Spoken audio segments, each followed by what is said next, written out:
பாட்டியா production ஹவுஸ்காரங்க அவங்களோட அடுத்த horror ஃபிலிம்கான லொகேஷனை தேடிக்கிட்டு இருந்தாங்க. டைரக்டர் சஞ்சய் ராவத் அவரோட ரிசர்ச் டீம் கூட பேசிக்கிட்டு இருந்தாரு. 3 மாசம் ஆயிடுச்சு, இன்னுமா உங்களால ஒரு ஹாரர் லொகேஷனை தேடி கண்டுபிடிக்க முடியல? உங்ககிட்ட போய் ஒரு வேலையை கொடுத்தேன் பாரு, நீங்க மூவியை நல்லா ஷூட் பண்ணுவீங்க அப்படிங்கிற நம்பிக்கையே போயிடுச்சு. டைரக்டர் ராவத் இதை பத்தி இப்படி பேசிக்கிட்டே இருக்கும்போது அப்ப அங்க உட்கார்ந்துட்டு இருந்த 2 பேர் எதையோ பேசிக்கிறாங்க. இவருக்கு நிஜமாவே ஒரு பேய் பங்களாவை தான் கொடுக்கணும்னு நினைக்கிறேன். சரி தேடுங்க, நிஜமாலும் பேய் பங்களாவை தேட முடியுமா? அதுலயும் ஷூட் பண்றதுக்கு நான் தயாரா தான் இருக்கேன். ராவத் இப்படி சொல்லி முடிச்ச உடனே அந்த இடத்துல நின்றுட்டு இருந்த ஒரு பையன் ரொம்ப சத்தமா சொல்றான், சார் ஒரு பங்களா இருக்கு பாரா, எங்களுக்கே கிடைக்கல, இந்த இன்டர்ன்ஷிப் வந்தவன் லொகேஷனை பத்தி எங்களுக்கு சொல்லுவானா? ரிசர்ச் டீம் சொன்னதை கேட்ட உடனே டைரக்டருக்கு ரொம்ப கோவம் வந்துருது. அப்புறம் சொல்றாரு, உங்களால ஒன்றும் பண்ண முடியல, இவ்வளோ நாள் ஆயிடுச்சு, அதனால எல்லாரும் வாயை மூடிட்டு உட்காருங்க. சரி நீ சொல்லுப்பா, அது எந்த பங்களா? சார் இங்க இருந்து 40 கிலோமீட்டர் தூரத்துல ஒரு பங்களா இருக்கு. அங்க இதுக்கு முன்னாடி ஒரு கிறிஸ்டியன் ஃபேமிலி தங்கி இருந்தாங்க. ஆனா அவங்க பொண்ணு இறந்து போனதுக்கு அப்புறம் அந்த வீட்டுல ஏதோ விசித்திரமா நடக்க ஆரம்பிச்சது. அதனால கடைசியா அவங்க அந்த வீட்டை விட்டே போயிட்டாங்க. அது சுடுகாடு மாதிரி இருக்கும் சார். அதை பத்தி தெரிஞ்ச எல்லாரும் அதுக்கு பக்கத்துல போறதுக்கு கூட பயப்படுவாங்க. இன்டர்ன் சொன்னதை கேட்ட உடனே டைரக்டருக்கு அந்த பங்களா பத்தின ஆர்வம் கூடுது. அந்த பங்களாவை பத்தி இன்னும் அதிகமா சொல்ல சொல்லி கேட்கிறாரு. அப்புறம் அந்த இன்டர்ன் டைரக்டர் கிட்ட எல்லாத்தையுமே சொல்றாரு. அதை பத்தி அந்த இன்டர்ன் ரிசர்ச் பண்ணி வச்சிருந்தாரு.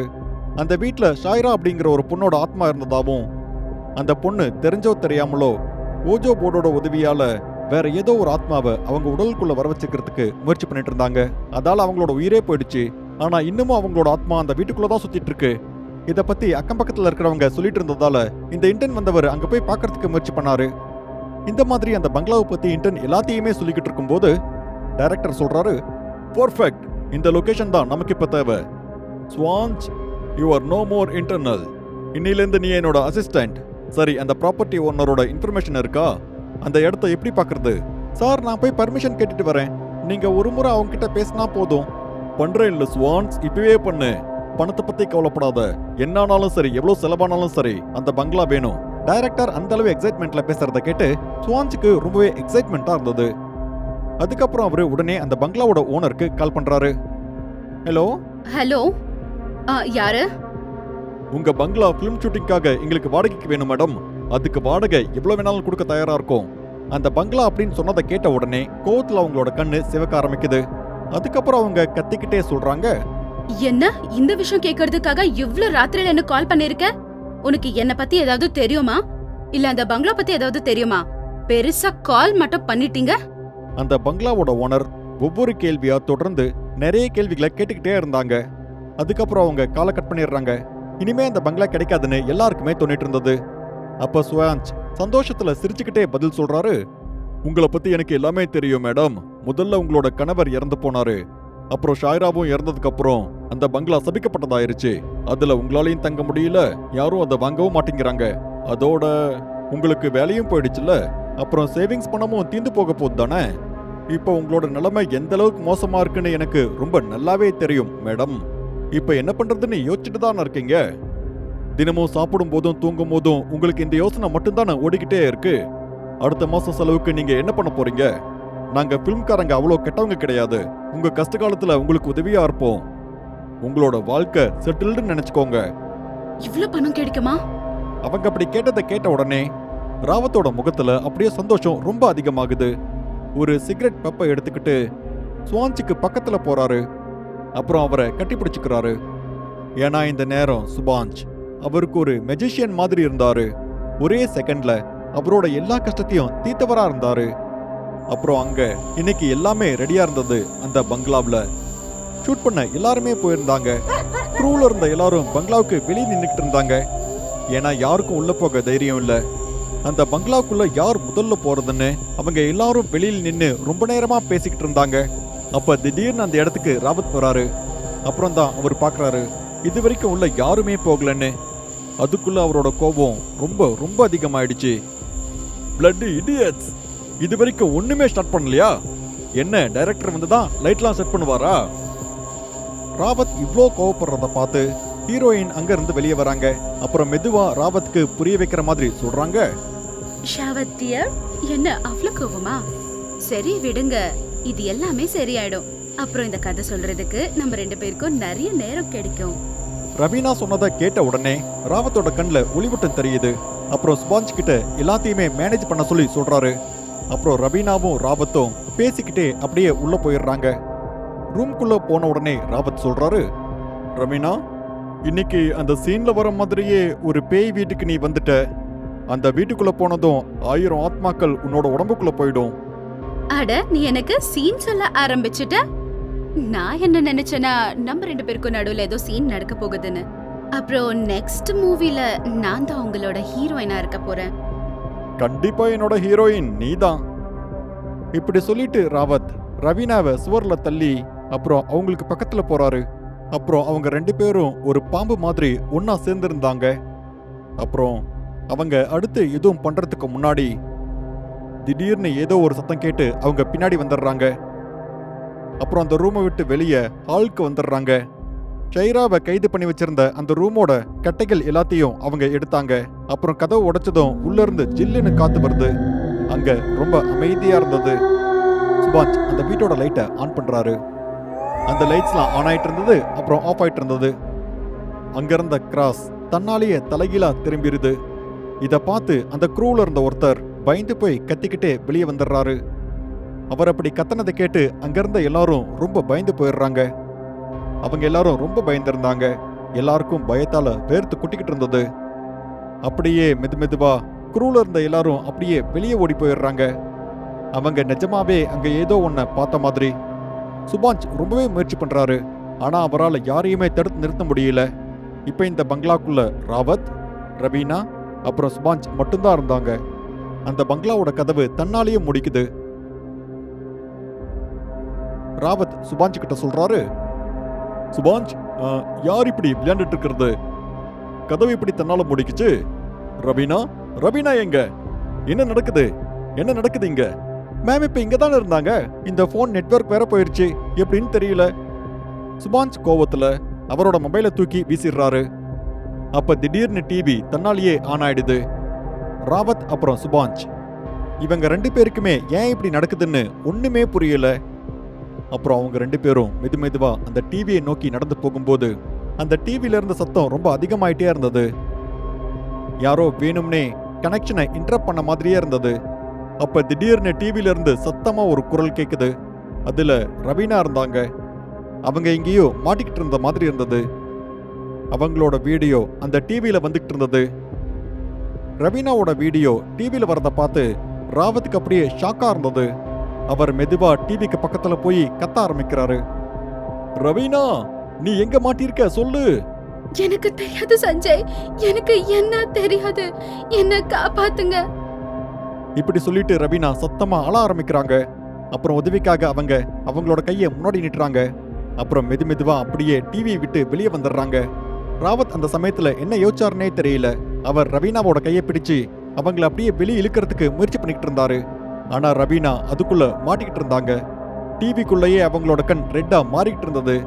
அப்ப திடீர்னு அவங்க ஒரே செகண்ட்ல ராவத்தை உள்ள இழுத்துக்கிறாங்க. அப்புறம் அப்படியே மொத்தமா ராவத்தோட கையை டிவிக்குள்ள இழுத்துக்கிறாங்க. அவங்க ராவத்தை முழுசா உள்ள இழுக்கிறதுக்குள்ள சுபாஞ்ச் பின்னாடி இருந்து ராவத்தை பிடிச்சுக்கிறாரு. அதுக்கப்புறம் ரவீனா ராவத்தோட கையை பிடிச்சு கடிச்சு அவரோட கையை அவங்க துண்டிச்சிடுறாங்க. அதுக்கப்புறம் ராவத்தும் சுபாஞ்சும் கீழே வந்து விழுந்துடுறாங்க. மறுபடியும் அந்த டிவி ஆஃப் ஆயிடுது. ராவத் ரொம்ப பயந்து போய் சத்தமா கத்திக்கிட்டு இருந்தாரு. அவருக்கு அப்படியே உயிரே போற மாதிரி இருந்தது. வலியால கத்திக்கிட்டே அவர் மெதுவா அப்படியே ஷாயிராவோட ரூம்குள்ள போயிடுறாரு. அப்புறம் ஒரு மூலையில ஏதோ எழுதியிருக்கிறத பாக்குறாரு. அங்க வெறும் இருட்டு மட்டும்தான் இருந்தது. சுபாஞ்ச் ராவத்தை சமாதானப்படுத்துறதுக்காக மெதுவா உள்ள வராரு. ஆனா அவரால் ஒண்ணுமே பண்ண முடியல.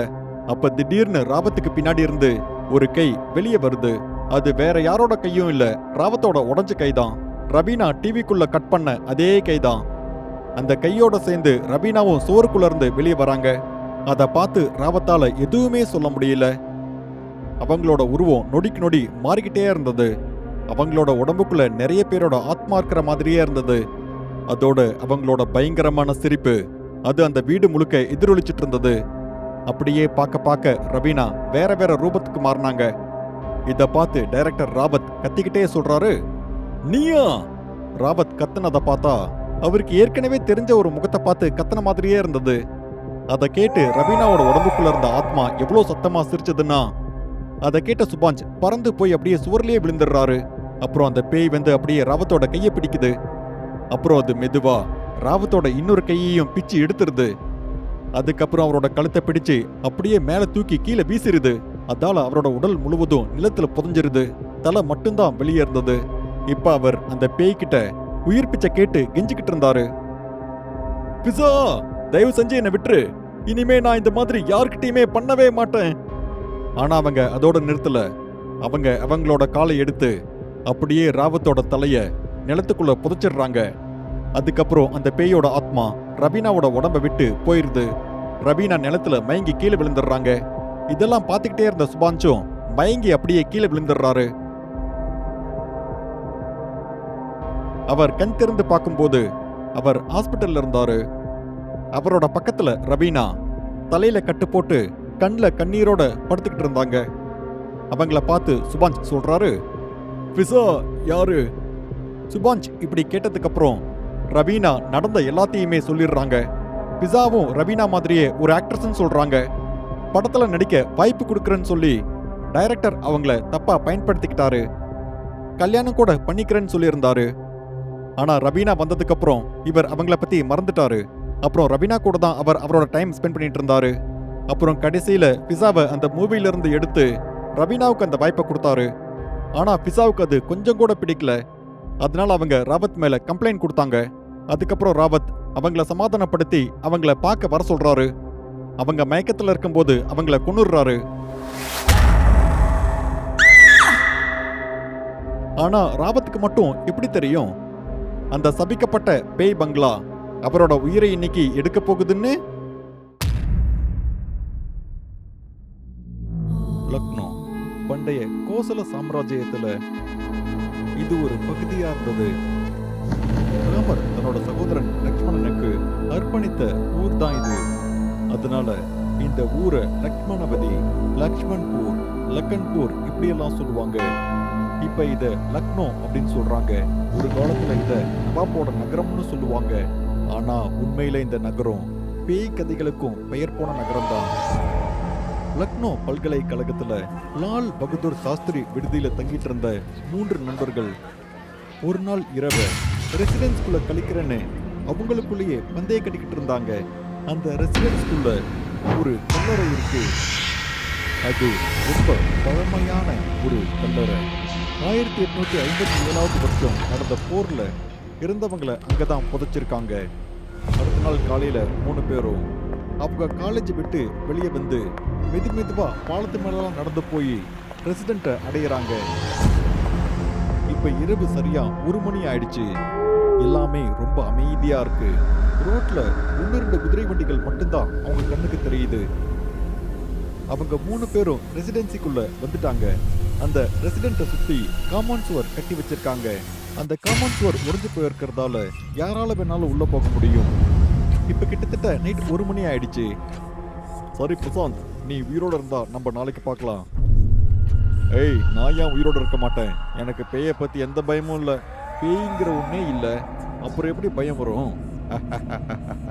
பிரேமும் பிரசாந்தும் ஒருத்தருக்கு ஒருத்தர் இப்படி பேசிக்கிறாங்க. அப்போ ஸ்ரீ அங்கிருந்த கல்லறைய உத்து கவனமா பாத்துக்கிட்டு இருந்தாரு. அந்த கல்லறையில எழுதிட்டு இருந்த ஒவ்வொரு பேரா படிச்சுக்கிட்டு அவரு வாயில முணுமுணுத்துட்டு இருந்தாரு. அட, அந்த பேரை ஏன் படிச்சுக்கிட்டு இருக்க? வெறும் ஆம்பளை போன தான் புதைச்சிருக்காங்க, பொம்பளைங்க யாரும் இல்ல போல, வா போலாம்.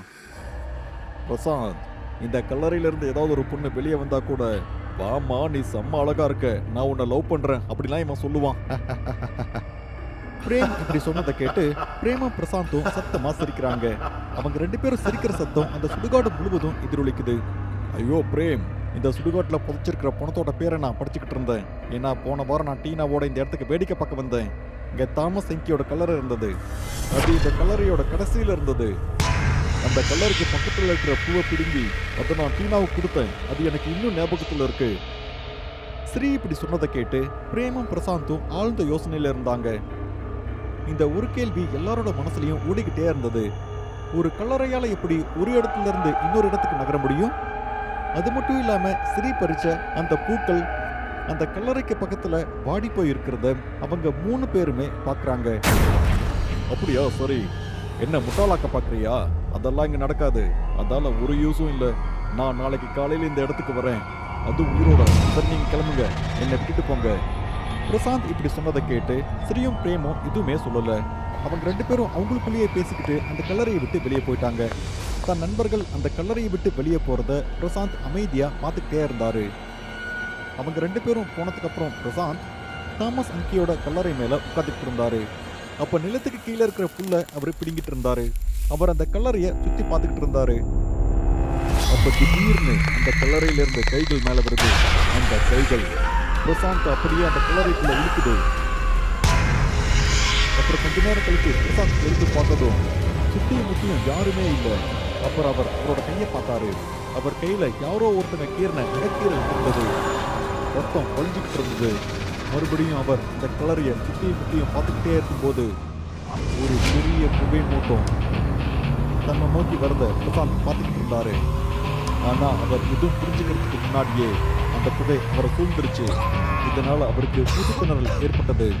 அப்புறம் அடுத்த நொடியே தோட்டாக்களோட சத்தமும் ஆளோட சத்தமும் அவருக்கு கேட்குது.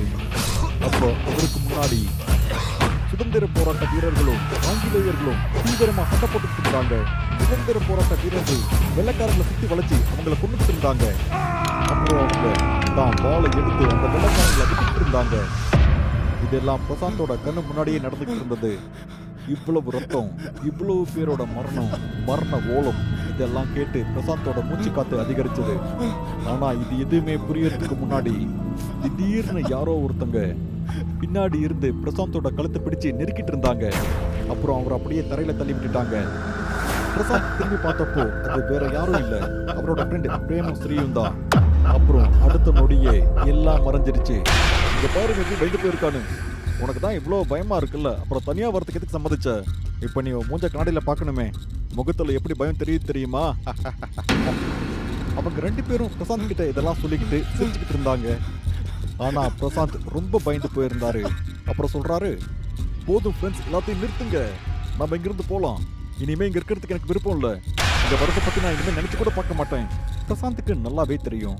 அவர் பார்த்த அந்த காட்சியை அவரோட ஃப்ரெண்ட்ஸ் கிட்ட சொன்னா அவங்க யாரும் நம்பவே மாட்டாங்கன்னு. அதனால பிரசாந்த் அந்த இடத்த விட்டு கிளம்பலாம்னு சொல்லிட்டு வேகமா கிளம்பி போறாரு. அவர் கிளம்பும் போது பிரேம் அவரோட கையை பிடிச்சு நிறுத்துறாரு. அட தனியா, நீ இப்ப எங்க போற? ஒன்னும் கவலைப்படாத, நாங்களும் உன் கூட இந்த சுடுகாட்டிலே இருக்கிறோம், சரியா?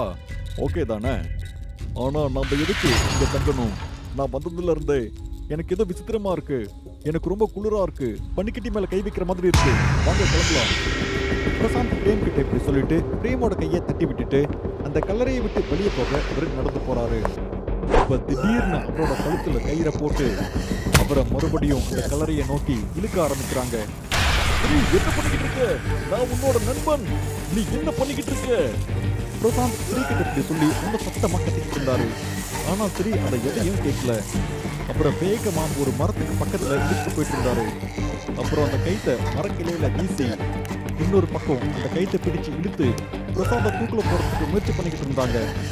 ஸ்ரீ, நீ என்ன பண்ணிக்கிட்டு இருக்க? பிரேம், நீ அவனை தடு. நீங்க 2 பேரும் என்ன பண்ணிக்கிட்டு இருக்கீங்க? பிரசாந்த் இவ்வளவு கேள்வி கேட்டும் கூட யாரும் எந்த ஒரு பதிலும் சொல்லல. ஸ்ரீ கைத்தை பிடிச்சு இழுத்துட்டு இருந்தாரு. பிரசாந்த் அந்த கைத்தில் தொங்கிட்டு அழுதுட்டு இருந்தாரு. இப்ப நீ இறந்து போயிருவ, நீ உண்மையை கேளு. நீ நினைக்கிற மாதிரி நாங்க உன்னோட நண்பர்கள் இல்ல. நான் ஜெனரல் தாமஸ் ஹேங். இது என் சிப்பாய் டாம். இந்தியர்களாகிய நீங்களாம் பிரிட்டிஷ்காரங்க காலத்துல எங்களுக்கு அடிமையா இருந்தீங்க, இருப்பீங்க. இப்படி சொல்லிட்டு ஸ்ரீயும் பிரேமும் மெதுவா அப்படியே ஒரு வெள்ளைக்காரங்க ரூபத்துக்கு மாறுறாங்க. அப்புறம் அவங்களுக்கு முன்னாடி பிரசாந்த் மரத்துல தொங்கிட்டு தவிச்சுக்கிட்டு இருந்தாரு. பிரசாந்த் இவ்வளோ கஷ்டப்பட்டும் கூட அந்த வெள்ளைக்காரங்களுக்கு இன்னும் திருப்தி இல்லை. அதனால அவங்க கையில வச்சிட்டு இருந்த துப்பாக்கியால சுட ஆரம்பிக்கிறாங்க. பிரசாந்தோட உடம்ப அந்த துப்பாக்கி குண்டுகளால துளைக்கிறாங்க. பிரசாந்தோட உயிர் அந்த சம்பவ இடத்திலேயே பிரிஞ்சிருது. அப்புறம் அடுத்த நாள் காலையில பிரசாந்தோட ஃப்ரெண்ட் அந்த கல்லறைக்கு வந்து பார்க்குறாங்க. அப்புறம் அந்த கல்லறைக்கு வெளியில போலீஸ்காரங்களும் பத்திரிகையாளர்களும் இருக்காங்க. அதை பார்த்ததோ 2 பேரும் அப்படியே உறைஞ்சு போயிடுறாங்க. பிரேம் அந்த கூட்டத்துக்கு நடுவில் போய் பார்க்கும்போது அந்த சுடுகாட்டோட ஒரு ஓரத்துல பிரசாந்தோட உடல் ஒரு கைத்துல தொங்கிட்டு இருந்தது. இத பார்த்த 2 பேரும் கதறி அலறாங்க. இன்ஸ்பெக்டர் இவங்க அலறல் சத்தத்தை கேட்டு இவங்க 2 பேருக்கும் பிரசாந்த தெரியும் அப்படின்னு புரிய வந்தது. பிரசாந்த அடையாளம் காட்டுறதுக்காக இவங்க 2 பேரையும் போலீஸ்காரங்க கூப்பிடுறாங்க. ஸ்ரீயும் பிரேமும் வந்து பிரசாந்தோட உடலை பார்த்தப்போ அவங்க 2 பேரும் திகைச்சு போய் நிக்கிறாங்க. பிரசாந்தோட கழுத்து நெரிக்கப்பட்டதால பிரசாந்தோட கருவிழிகள் அப்படியே வெளியே வந்திருந்தது. கண்களுக்கு பின்னாடி இருக்கிற குழிகள் தெளிவா தெரிஞ்சது. கீழே ரத்தமும் புல்லட்டும் சிதறி கிடந்தது. ஆனா கீழே இருக்கிறது எல்லாமே டம்மி தோட்டாக்கள் தான். ஆனா பிரசாந்தோட உடம்புல ஒரு வெட்டுக்காயம் கூட இல்ல. இவங்க 2 பேரும் அந்த பிணத்தை பார்த்துக்கிட்டே இருந்தாங்க. அப்புறம் இந்த கேஸை போலீசாரால கூட கண்டுபிடிக்க முடியல. அப்புறம் பிரசாந்த் உடலோட போஸ்ட்மார்டம் ரிப்போர்ட் வந்திருந்தது. பிரசாந்தோட உடம்புல எந்த ஒரு வெட்டுக்காயமும் இல்ல. யாரும் அவரை வெட்டினதுக்கான எந்த அறிகுறியும் இல்ல. ஆனா அவரோட உடம்புக்குள்ள துப்பாக்கி குண்டுகள் இருந்தது. அப்புறம் அவரோட சதை, நரம்பு, விளிம்புகள் கூட உள்ள இருந்து வெட்டப்பட்டிருந்தது. பல விசாரணைக்கு அப்புறமும் கூட இந்த கேஸ் இன்னும் தீர்க்கப்படல. சரியா 20 வருஷத்துக்கு அப்புறம் ஸ்ரீயும் பிரேமும் அதே இடத்துல மர்மமான முறையில தூக்குல தொங்கிட்டு இருந்தாங்க. அதுவும் பிரசாந்த் தொங்குன அதே இடத்துல. அவங்களோட போஸ்ட்மார்டம் ரிப்போர்ட் பிரசாந்தோட ரிப்போர்ட் மாதிரி அப்படியே இருந்தது. உடம்புக்கு மேல எந்த ஒரு வெட்டுக்காயமும் இல்ல. அவங்களோட உடம்பு தோட்டாக்களால துளைக்கப்பட்டிருக்கு. ஆனா உடம்புக்குள்ள பாலால வெட்டப்பட்ட மாதிரி இருந்தது. இன்னமும் கூட இந்த கேஸ் ஹசரத்கஞ்ச் காவல் நிலையத்துல விசாரணை நடந்துகிட்டு தான் இருக்கு. காலங்கள் ரொம்ப மாறிடுச்சு. அரசாங்கம் நாலா பக்கமும் சுவர்கள் கட்டி அந்த ரெசிடென்சியை பாதுகாத்துட்டு வந்துட்டு இருக்கு. அப்புறம் சுத்தியும் லைட்டும் போட்டுட்டாங்க. இப்போ நைட் நேரத்துல கூட அந்த ரோட்ல யாரோ ஒருத்தங்க போயிட்டு வந்துட்டு தான் இருக்காங்க. ஆனா இப்பவும் கூட ரெசிடென்சியில இருக்கிற அந்த கல்லறைக்கு போறதுக்கு மக்கள் இன்னும் பயப்படுறாங்க.